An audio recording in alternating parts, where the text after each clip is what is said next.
जीवन की दिव्यता और भव्यता को जानने के लिए आए हुए जिज्ञासु, आपको भगवान का चित्र पसंद है या चारित्र पसंद है?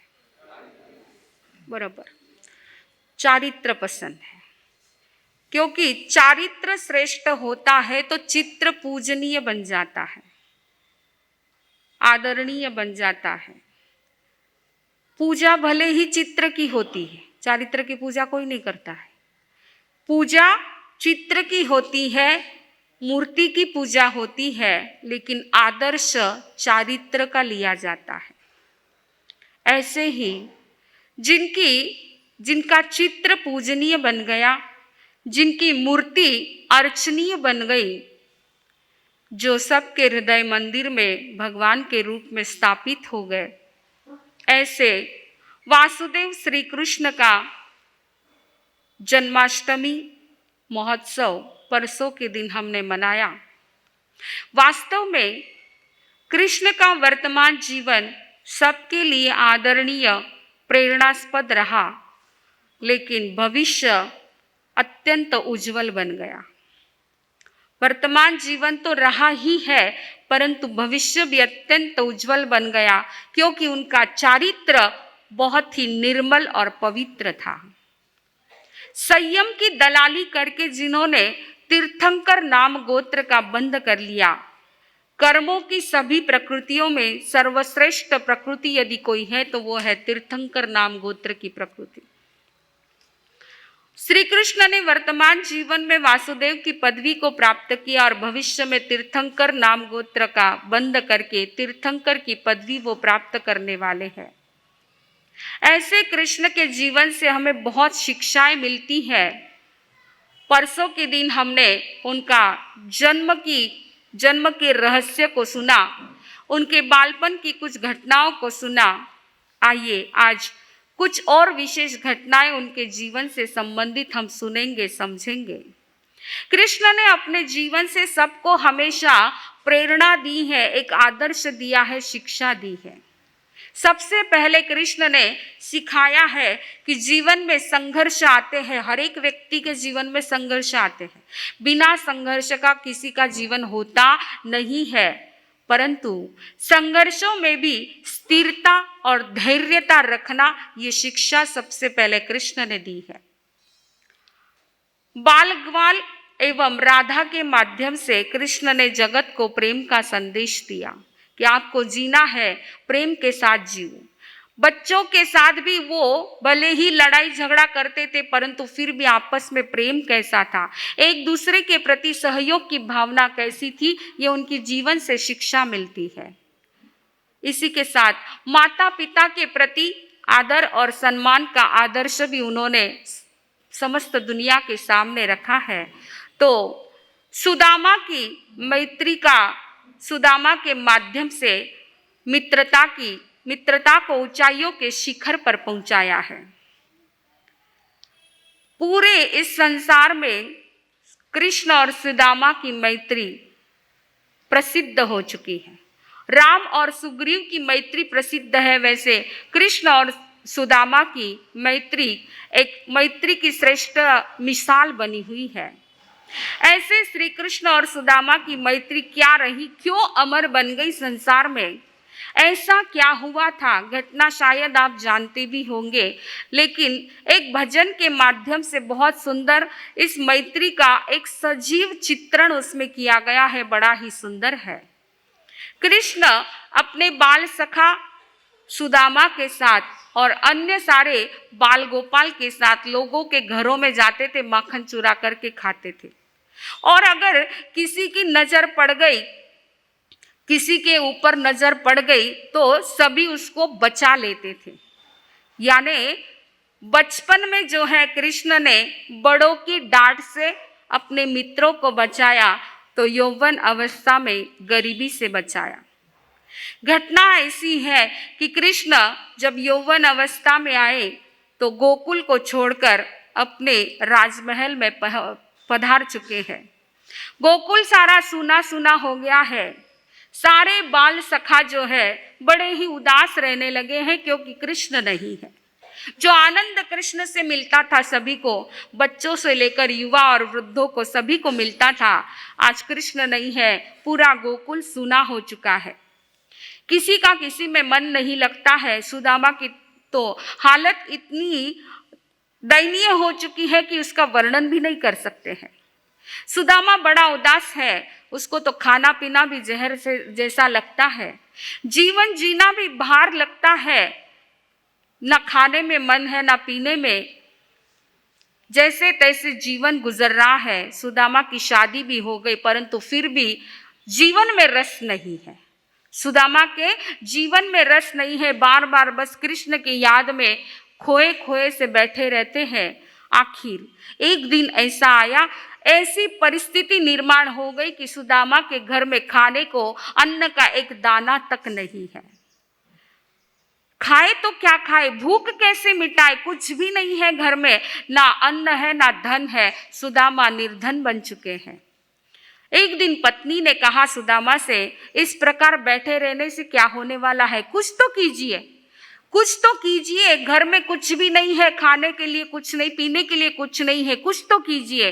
परंतु सुदामा को कुछ सूझता ही नहीं है कि क्या करे। आखिर एक दिन पत्नी ने कहा, एक काम कीजिए, आप अपने बाल सखा कृष्ण है ना, उनके पास जाइए, वो जरूर आपकी मदद करेंगे। वो बहुत दयालु है, सुना है, वो आपकी मदद जरूर करेंगे और आपके तो बाल सखा है। उसकी बात सुनकर के सुदामा कहता है, अरे पागल हो गई है क्या, कृष्ण अभी सामान्य व्यक्ति नहीं है, बहुत बड़े राजा बन चुके हैं, 3 खंड के अधिपति बन चुके हैं, और अब इतने वर्षों के बाद मैं जाऊंगा, शायद कृष्ण मुझे पहचानेंगे भी या नहीं, इसका भी भरोसा नहीं है। और फिर ऐसी दशा में मैं उनके पास कैसे जा सकता हूं। परंतु पत्नी समझा रही है, बार बार वह ब्राह्मणी समझा रही है सुदामा को कि कुछ भी हो आप जाइए, एक बार जाकर तो देखिए। आप घर पे बैठे बैठे ही अपनी ही मनगढ़ंत बातें कहते हो, लेकिन एक बार जाकर तो देखिए। ज्यादा से ज्यादा क्या होगा, या तो सम्मान मिलेगा या अपमान मिलेगा, कुछ भी होगा, लेकिन एक बार जाकर तो देखिए। हाथ पर हाथ धरे बैठने से क्या होने वाला, कोई घर पे लाकर थोड़ी देने वाला है। कमाना है, कुछ ना कुछ करना है, उसके लिए हाथ पैर तो हिलाने ही पड़ते हैं, दिमाग चलाना ही पड़ता है। आप इस प्रकार घर में बैठे रहेंगे तो कैसे चलेगा, आप वहां पर जाइए। और आखिर ब्राह्मणी ने जब बार बार कहा और सुदामा तैयार हो गए। घर में कुछ नहीं था, थोड़े से चावल बने हुए थे, वो चावल एक पोटली में बांध कर के भाता साथ में अपनी पत्नी ने दे दिया। कोई कहते हैं पोहे और कोई चावल कहता, जो भी हो, उन्होंने वो बांध कर के दिए हैं। और सुदामा वह लेकर के जब बार बार पत्नी ने कहा तो आखिर वो द्वारका की ओर निकले हैं। बार बार जब कहो ब्राह्मणी, बार बार जब कहो ब्राह्मणी, हुए सुदामा तैयार, चावल की पोटली ले आए मोहन द्वार, चावल की पोटली ले आए मोहन द्वार।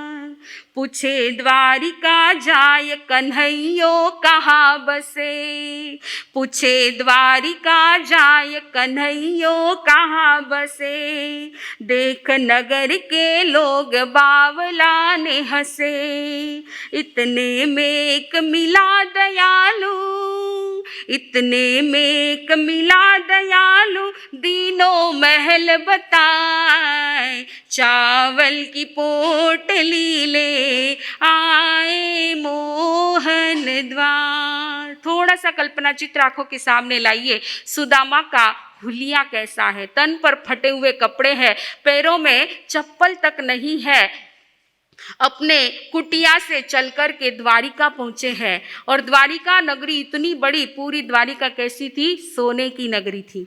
ऐसी सोने की नगरी में वहां पर सुदामा पहुंचे हैं। इधर उधर देख रहे, बड़े बड़े भवन है। तो किसी को पूछा है कन्हैया कहाँ रहता है। अब कन्हैया कहने वाले लोग यहाँ नहीं है, वहां तो श्री कृष्ण त्रिखंडाधिपति वासुदेव श्री कृष्ण ऐसा लोग बोलते हैं। कन्हैया तो लोग भूल भी गए होंगे, लेकिन सब लोग जब इसको ऐसा ये पूछता है कन्हैया कहाँ है, तो लोग हंसने लगे। अरे थोड़ा कोई दिमाग ठिकान पर नहीं है। ऐसे इतने बड़े व्यक्ति को कन्हैया बोलता है, लेकिन कोई एक दयालु व्यक्ति मिला और उसने कहा कि हंसो मत, बेचारा गांव से आया है। उसने राजमहल बता दिया है। राजमहल के अंदर सुदामा जैसे ही प्रवेश करते हैं, द्वारपाल कहो आदमी एक आयो, द्वारपाल कहो आदमी एक आयो, फाटा कपड़ा नाम सुदामा बतलायो, फाटा कपड़ा नाम सुदामा बतलायो, सुन के प्रभु जी नंगे पैरों, सुन के प्रभु जी नंगे पैरों दौड़े कृष्ण मुरार, चावल की पोटली ले आए मोहन द्वार, चावल की पोटली ले आए मोहन द्वार। दरवाजे पर आया है और कहता है कि मैं सुदामा हूँ, कृष्ण से मिलने के लिए आया हूँ। द्वारपाल अंदर जाकर के कृष्ण से कहते हैं कि पता नहीं कोई एक आदमी आया है, फटे हुए कपड़े हैं और अपना नाम सुदामा बतलाता है, आपको मिलना चाहता है। जैसे ही कृष्ण ने सुना कि सुदामा आया है, मेरा बाल सखा आया है, वैसे ही नंगे पैरों से ही दौड़ते दौड़ते गए हैं और सुदामा को गले मिल चुके हैं। मिलिया गले लगाए सिंहासन बैठायो, मिलिया गले लगाए सिंहासन बैठायो, देख सखारो हाल जीवड़ो दुख पायो, देख सखारो हाल जीवड़ो दुख पायो, असुवन जल से, असुवन जल से पैर धो रहे, असुवन जल से पैर धो रहे जग के पालनहार, चावल की पोटली ले आए मोहन द्वार, चावल की पोटली ले आए।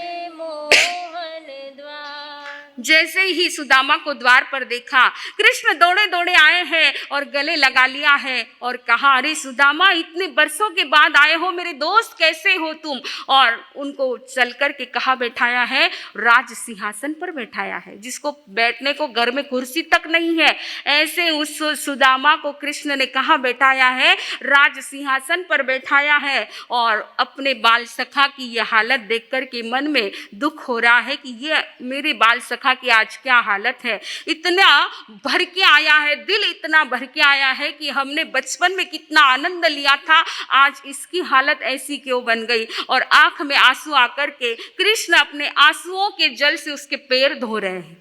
सुदामा के जो ब्राह्मण है उसके पैर धो रहे हैं, चरणोदक कृष्ण ने लिया है। और इस प्रकार आगे अब देखिए कृष्ण का जीवन ही बड़ा था। दुख में से भी नटखट और शरारतपन से उस दुख को भी वो सुख में बदलने की कैसी कोशिश करते थे।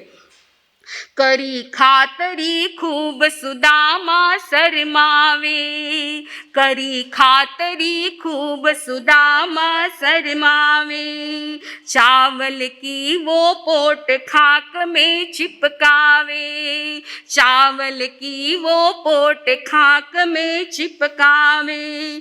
खबर पड़ी जब कृष्णचंद्र ने, खबर पड़ी जब कृष्णचंद्र ने लीनी भुजा पसार, चावल की पोटली ले आए मोहन द्वार, चावल की पोटली ले आए मोहन द्वार। कृष्ण ने सुदामा की खूब सेवा की है। गर्म पानी से उष्णोदक से उनके हाथ पैर धोए हैं, उनको ठंडक पहुंचाई है। खाने पीने के लिए अच्छी चीज़ें वहाँ पर थाल भर के, सोने की थाल में सारे पकवान, मिठाई आदि सब कुछ आया है। लेकिन सुदामा अपनी एक पोटली जो है अपने काख में चिपका करके छुपा करके रख रहे हैं। कृष्ण देख रहे हैं, सुदामा तुम मुझसे कुछ छुपा रहे हो, बचपन की आदत नहीं गई है, तूने कुछ छुपाया। भाभी ने मेरे लिए कुछ भेजा है, मुझे दो, भाभी ने मेरे लिए कुछ भेजा है, मुझे दो। सामने सोने की थाल में इतने पकवान है, परंतु कृष्ण की नजर कहाँ पर है? भाभी ने मेरे लिए भेजा है। प्रेम की कीमत होती है, ये प्रेम की कीमत होती है, वस्तु की कीमत नहीं होती है, भीतर की भावनाओं की कीमत होती है। और कृष्ण बोल रहे हैं सुदामा तू कुछ छुपा रहे हो, मुझे दे दो। तब आखिर जबरदस्ती से कृष्ण ने वो पोटली खींच के ली और मेरे भाभी ने मेरे लिए भेजे हैं, ये चावल मेरे लिए भेजे हैं, तुम नहीं खाओगे, तुम ये खाओ, मुझे तो चावल खाना है, मुझे ये चावल बहुत पसंद है। और कृष्ण जो है वो चावल की पोटली लेकर के खाने लग गए हैं, बड़े प्रेम से खा रहे हैं। वो इतने ठंडे चावल थे लेकिन वो चावल भी कृष्ण इतने प्रेम से खा रहे हैं।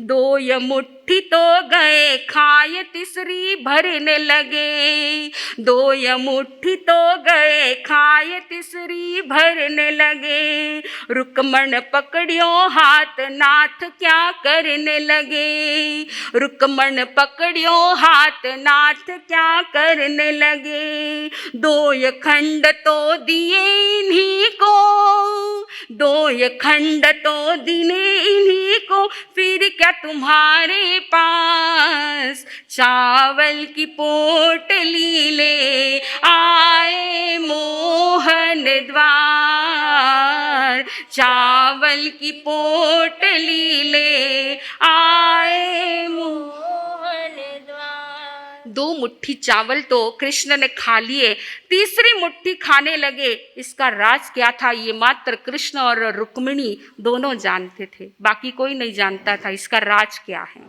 एक मुट्ठी चावल खाया, यानी 3 खंड कृष्ण के पास में है, उसमें से एक खंड तो सुदामा को दे दिया है। दूसरी मुट्ठी चावल खाया, दूसरा खंड भी मिल गया। तीसरी मुट्ठी खाने लगे हैं। मित्र के प्रति देखिए कैसी सद्भावना है, कितनी आदर भावना है कि ये मित्र मेरा ऐसा गरीब और दरिद्र बन चुका है, नहीं मैं इसको दरिद्री नहीं देखना चाहता हूँ, इसको भी सुख संपन्न से संपत्ति से मैं संपन्नवान बना दूं। इसलिए कृष्ण ने अपनी बहुत कुछ समृद्धि सुदामा को दे दी है।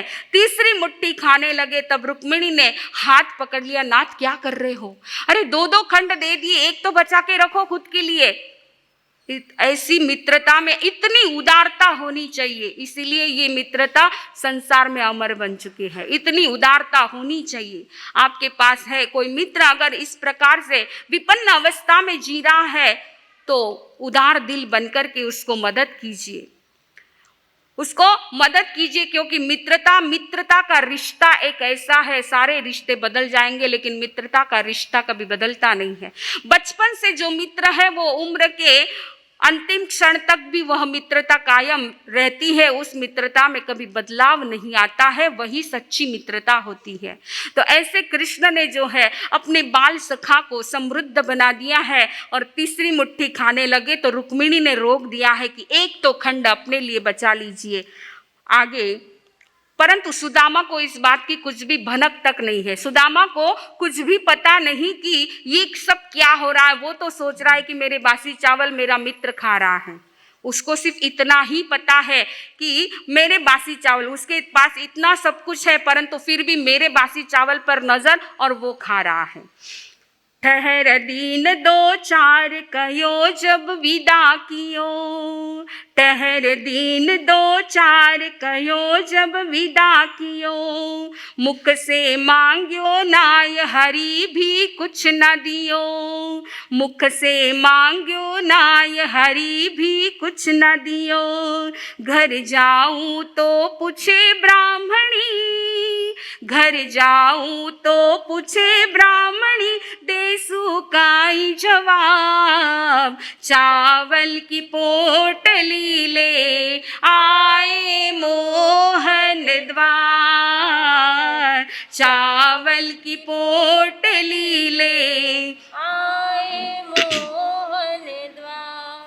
2-4 दिन सुदामा वही रुके हैं, खूब खातिरदारी की है सुदामा की। कृष्ण उनके साथ में ही रह रहे हैं, सब कुछ उनका महल है, सब कुछ दिखा रहे हैं, उनके साथ बातें कर रहे हैं, बचपन की बातें याद कर कर के मजे ले रहे हैं, आनंद ले रहे हैं कि हम किस प्रकार जाते थे, लोगों के घर में कैसे माखन चुरा करके लाते थे। एक एक दोस्तों को याद कर रहे थे, भी मैं 25 करो ना, 1-2 मित्र घनो जूनो मिल गयो, 50 कई बात करा, ऐसी ही बातें करते हैं, हम बचपन में ऐसे करते थे, इस प्रकार करते थे, इस प्रकार सारी यादें, पूरी जिंदगी की वो पुरानी कैसेट रिवाइंड होती है। आनंद ले रहे हैं, 2-4 दिन सुदामा रुके, लेकिन कहने की हिम्मत नहीं हो रही है कि कृष्ण मुझे कुछ मदद करो।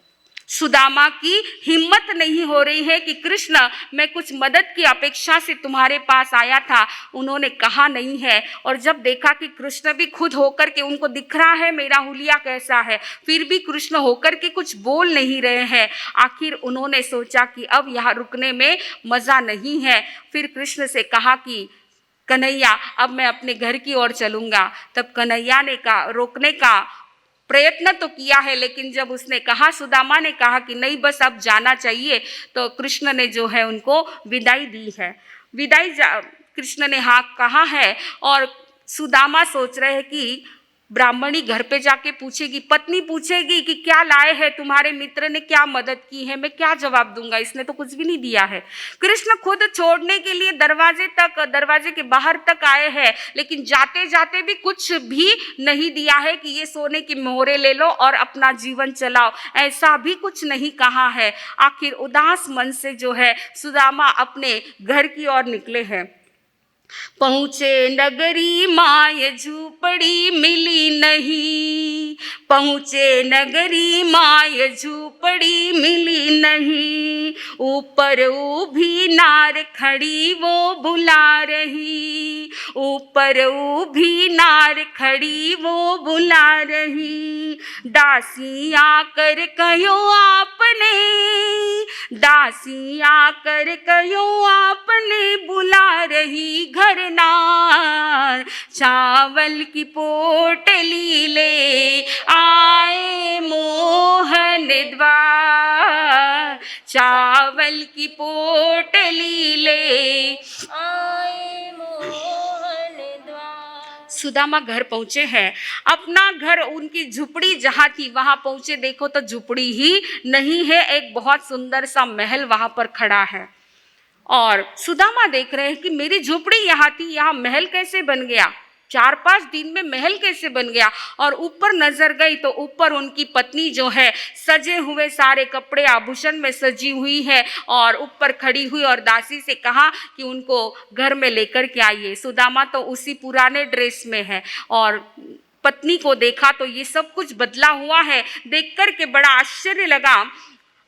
चकित भये ये देख कन्हैया खूब करी, चकित भये ये देख कन्हैया खूब करी, लीला परंपार भगत यू गावे हरी, भक्त मंडली हिल मिल गावे, भक्त मंडली हिल मिल गावे, दाता तेरे द्वार, चावल की पोटली ले आए मोहन द्वार, चावल की पोटली ले आए मोहन द्वार। सुदामा को आश्चर्य हो गया कि ये सब क्या है। तब पता चला कि ये सब कन्हैया की लीला है, ये सब कृष्ण की लीला है, क्योंकि वासुदेव होते हैं, वासुदेव के पास लब्धि, समृद्धि, रिद्धि सब कुछ होती है, और उस लब्धि का प्रभाव की कुटिया की जगह तुरंत एक सुंदर सा महल खड़ा है, घर पूरा धन धान्य समृद्धि से समृद्ध बन चुका है। ऐसे कृष्ण ने पूरी दरिद्री, उसकी जीवन भर की दरिद्री दूर कर दी है। ये होती है मित्रता, ये होती है मित्रता, कि मैं इतनी समृद्धि में रह रहा हूँ और मेरा मित्र इस प्रकार विपन्न अवस्था में रहे, ये उसको कृष्ण को सहन नहीं हुआ, और कृष्ण ने सारी समृद्धि देकर के उसको समृद्ध बना दिया। तो कृष्ण के जीवन से मित्रता की एक बहुत बड़ी मिसाल पूरे संसार में प्रसिद्ध हो चुकी है कि अपने मित्र को उन्होंने किस प्रकार ऊंचा उठाया। मात्र मित्र को नहीं, जो भी गरीब जनता थी, सारे गरीब जनता को उन्होंने ऊंचा उठाने का काम किया है। अरे मथुरा में जाकर के कंस का विनाश करके उसके आतंक से जनता को मुक्त किया है। ऐसे कृष्ण के जीवन के बहुत सारे किस्से हैं कि उन्होंने जनता के लिए क्या किया। जैसे परसों के दिन भी कहा था कि महापुरुष का जन्म, जीवन और मरण सब कुछ लोक कल्याण के लिए होता है। तो ऐसे कृष्ण ने अपने जीवन से हर एक छोटी छोटी बातों से भी लोगों का कल्याण करने का ही काम किया है। महाभारत के युद्ध में।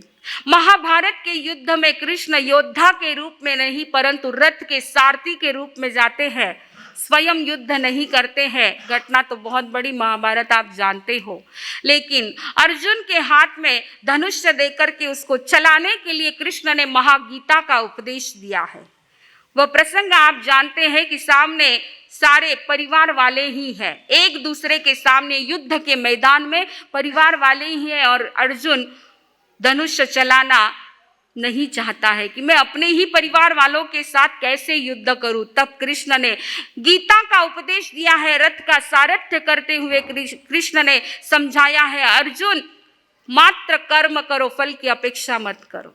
मात्र कर्म करो, फल की अपेक्षा मत करो। तुम्हें यह युद्ध करना ही पड़ेगा क्योंकि भवितव्यता यही है। दुष्टों को सबक सिखाने के लिए तुम्हें यह कार्य करना ही पड़ेगा।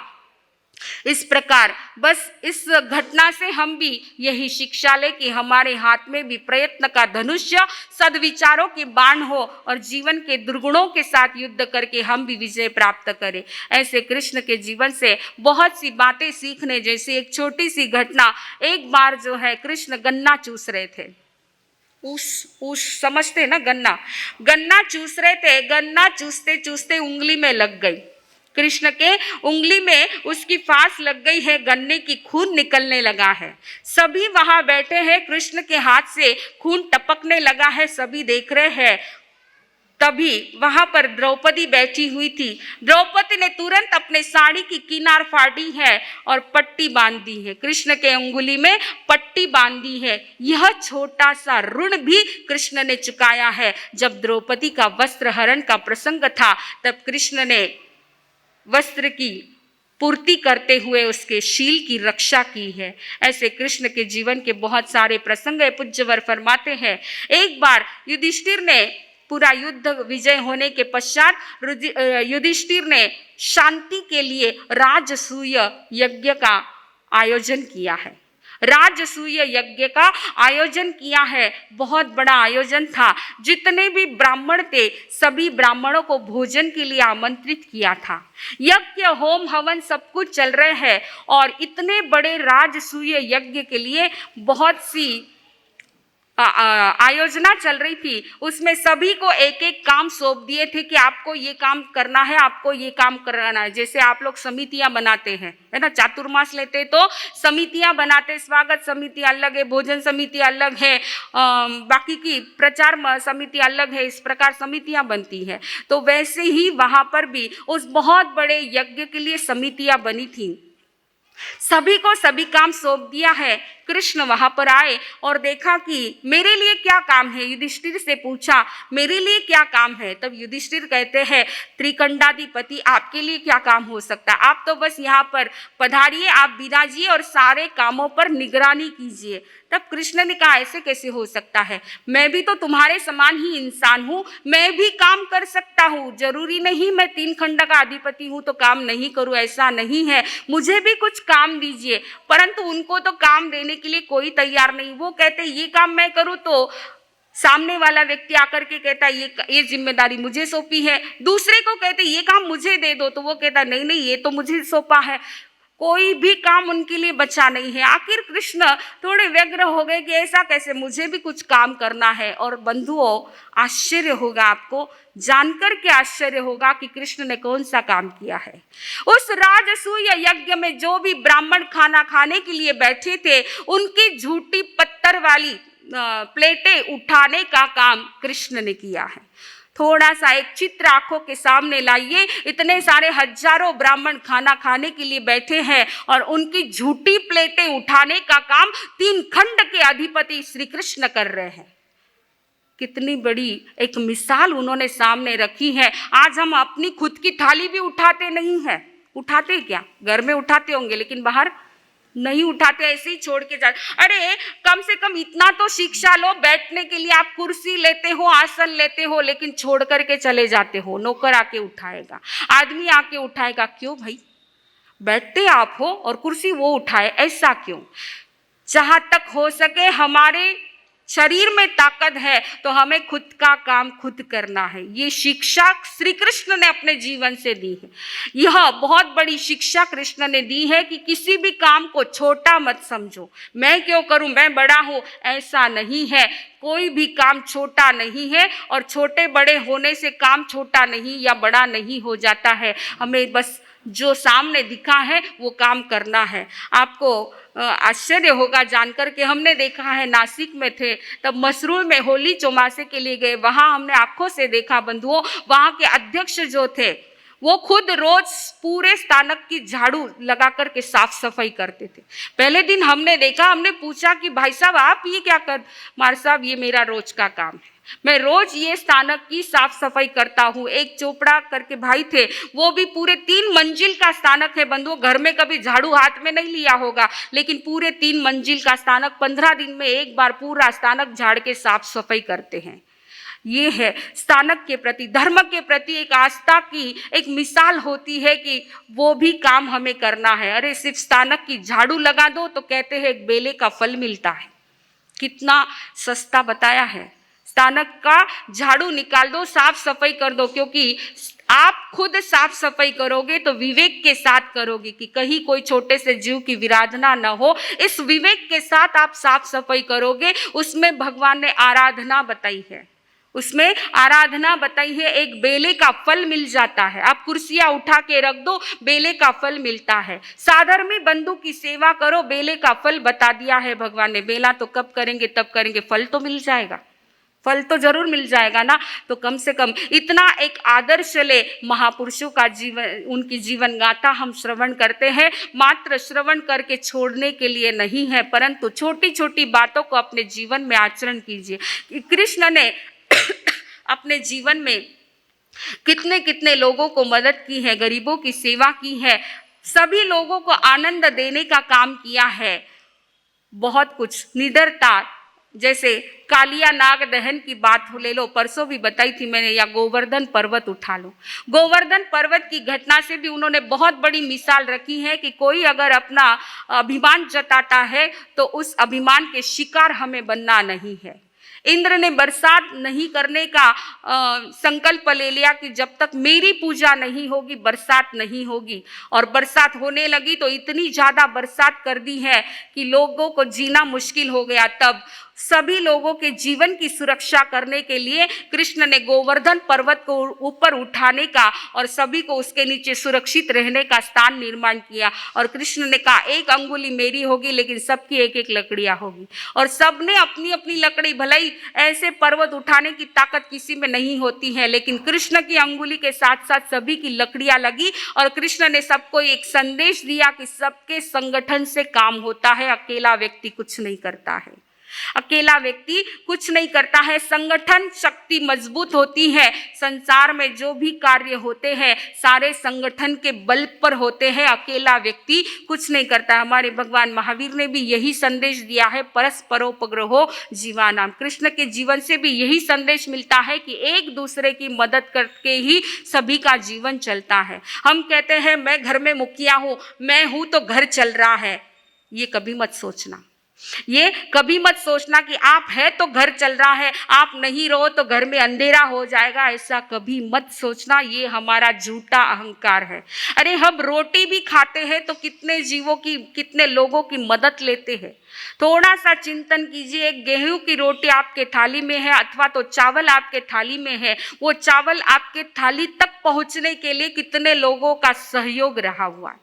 खेती से शुरुआत कीजिए। खेती में किसान ने मेहनत की है, रात दिन ना धूप देखी है ना बरसात देखी है, वो किसान खेत में इतनी मेहनत करता है। प्रकृति साथ देती है, पानी हवा और उजाले का सहयोग है, बीजों का सहयोग है, वो अनाज पकता है और फिर वहां से सारा, वो इतने सारे लोग वहां पर मेहनत कर रहे हैं खेती में, वो सारा अनाज आता है, होलसेलर के पास जाता है, होलसेलर के पास से रिटेल के पास आता है, रिटेल से फिर आपके दुकान में आता है और दुकान से आपके घर तक आता है। इतने इतने लोगों का सहयोग रहा हुआ है कितने लोगों ने मदद की है और फिर बाद में मात्र वहाँ तक ही यात्रा नहीं रुकती है, वो गेहूं पीसने के लिए जाते हैं, वहाँ से वापस गृहिणी का सहयोग, उस चक्की वाले का सहयोग, गृहिणी का सहयोग, अग्नि का सहयोग, पानी का सहयोग, उसने रोटी बनाई, गरम गरम फुल्का तैयार हुआ और फिर आपके थाली में आया। सोचिए बंधु, एक रोटी के पीछे कितने लोगों का सहयोग है, कितने लोगों की मेहनत रही हुई है, एक चावल के दाने के पीछे कितने लोगों की मेहनत रही हुई है। इसलिए ये कभी मत कहना कि मैं हूँ तो सब कुछ है, मैं नहीं तो सब घर में अंधेरा, ये कभी मत कहना। इतने लोगों का सहयोग से ही हमारा जीवन चलता है। इसीलिए प्रभु ने ये वाक्य दिया है, हमारा जो जैन का सिंबल आता है उसके नीचे लिखा हुआ होता है परस्परोपग्रहो जीवानाम, यानी सब एक दूसरे की मदद करके सभी का जीवन चलता है। तो यही संदेश कृष्ण ने भी अपने जीवन से दिया कि सब एक दूसरे का संगठित होकर के कार्य करेंगे तो हर कार्य, मुश्किल से मुश्किल कार्य भी आसान हो सकता है। तो ऐसे कृष्ण के जीवन से बहुत सी बातें हमको सीखने को मिली हैं।